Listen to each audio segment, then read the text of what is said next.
Well, here we are today with the Tunnelsprayer. So I've been working on this sprayer for the last few years, and with that I also added a spray computer, and I built the thing myself. So that's actually mounted here, and I never showed it on YouTube because it wasn't finished, and it still isn't, but I'm having some issues that I just can't get ahead of, and it's taking me too much time. So I decided to just throw in some money and upgrade this machine to the next step, getting my own stuff working. I will get it working if I want to, but I just don't have the time if I have to be real about that. So I decided to go for a professional set. So we leave this on, as it doesn't matter if it's there, but we're gonna place some new stuff on here. That means that we are gonna remove the control box which was original on there, and we're also gonna remove the switch box, and in place of that comes a professional ISOBUS setup, and that way we will get a really nice control of the machine behind every tractor that gets ISOBUS. So that also means that we need to upgrade our tractors to ISOBUS, and to me that seems a logical step, as it means that we will get a standardized control for machines for the future. And that's really important if you want to do something with machines and GPS and all that kind of stuff. And I want to do that. Now, about my own computer that I built, it's basically based on a Raspberry Pi that runs a web server, and it's got a PLC connected which controls the in and outputs. So it's measuring the flow, it's measuring the pressure, it's measuring the driving speed, and it's also regulating the pressure of the machine and making all the calculations so that you know what you are doing. It's all based on a web server. That means it's controlled over a tablet, and I actually need to power it up to show it, but I will see if I got some old footage so I can show you what it looks like. I just never put this on YouTube yet. So let's take a look at how this looked like in the field. It's my own creation, so everything what you see there is completely my own. So I wrote my own code to run the web server, and also the software in the PLC is all mine. So I had to figure out a complete way of working.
From everything you just saw, remember, I studied electronics, so I know exactly what to do.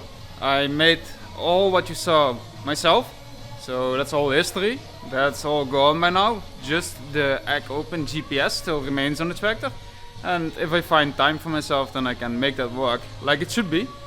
But it's not my main priority. It's just a hobby project, and we really don't need GPS to drive straight at this moment.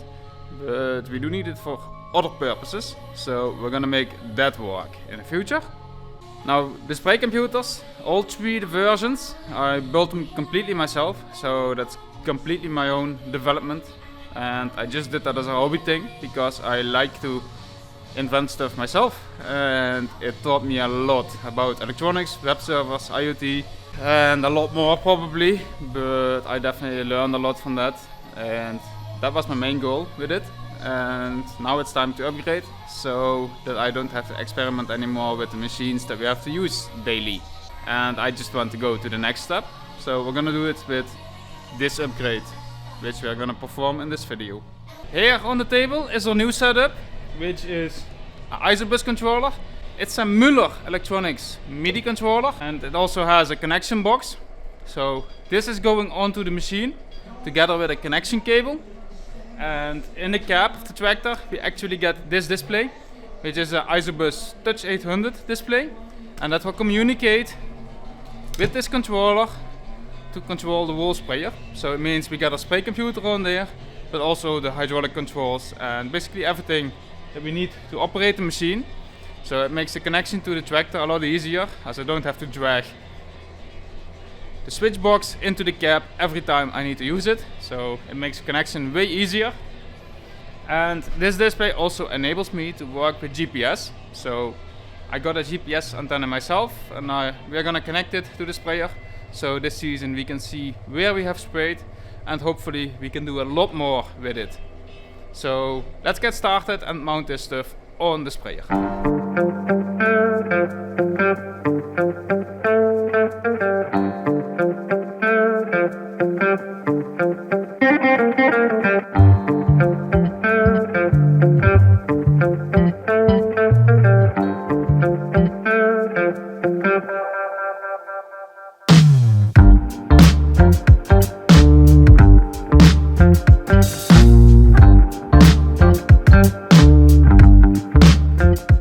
Is installed. Now we need to get the wire on there. As we get an ISOBUS system, we also get an ISOBUS connector, and that connects on the other side to the control box. And that means this one has to go in, because only if I install it, it's watertight.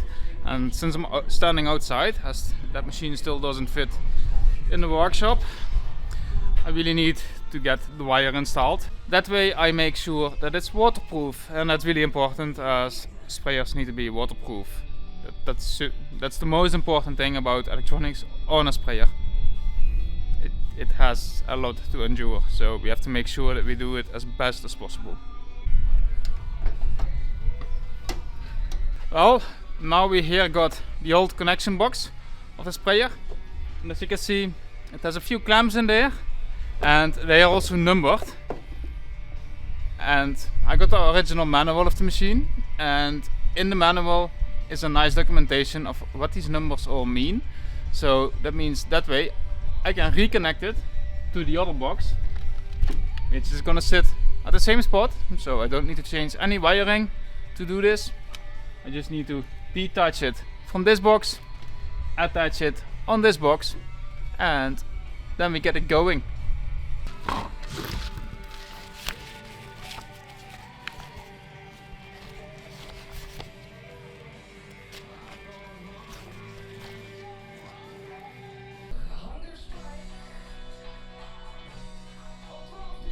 I got everything connected, so now we have to get this machine running, and then we should be able to get going.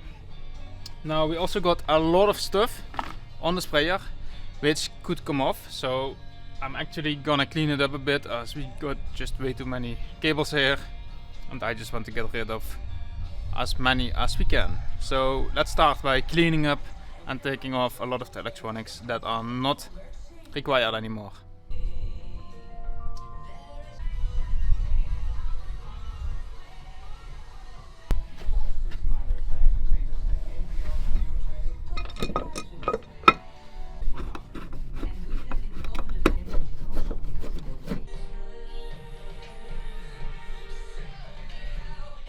I did some drawing work, and we now have the cover like I wanted. So we're gonna get this out on a plasma cutter, and then we can paint it, weld it, and install it.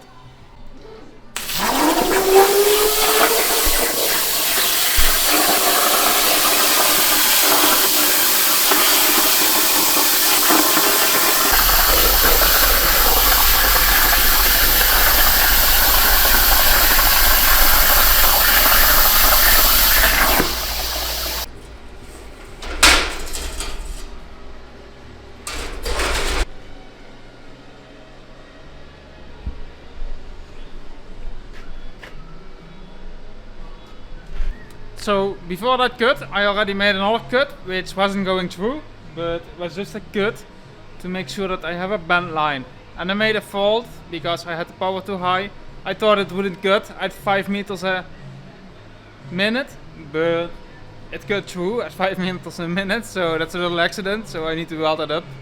But now we can easily bend over the plate in the shape that we like, as I designed this to be bendable. That way we can bend it exactly where we want, so the complete thing comes together.